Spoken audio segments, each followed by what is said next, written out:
For those of you who don't know me, I farm in Lincolnshire with my wife Claire, where we grow combinable crops, sugar beet, vining peas, potatoes, field scale brassicas, and we also have a 100 cow suckler herd and fatten some 500 head of cattle a year, all destined for Waitrose.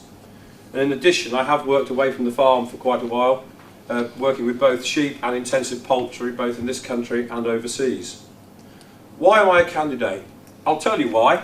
It's because I'm absolutely passionate about British agriculture.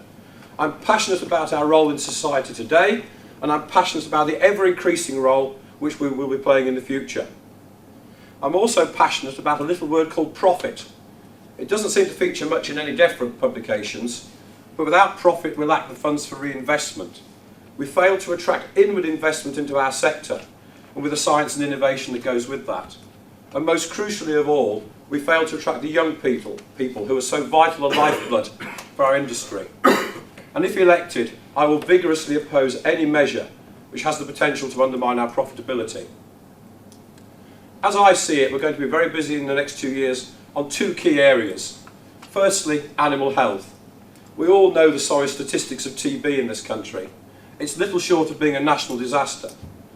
And I would be working actively towards a campaign of total eradication, because to accept a policy of containment would be to concede defeat on this issue.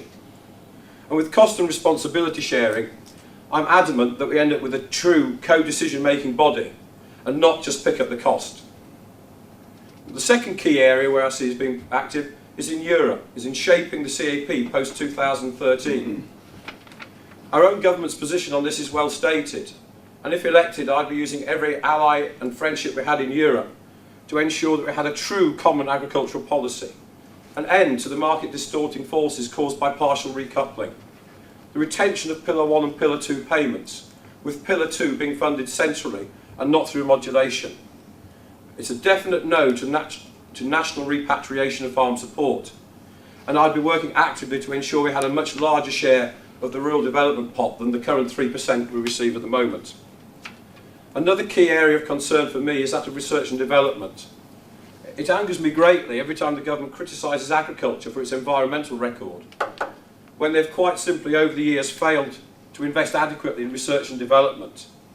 And in the words of Winston Churchill, I'd say to the government, you give us the tools and we can finish the job. And when the government finally acknowledges that and concedes they're wrong, and we get the adequate funding, then we really will be well placed to go forward and achieve our full potential to grow more and impact less. Thank you very much for listening.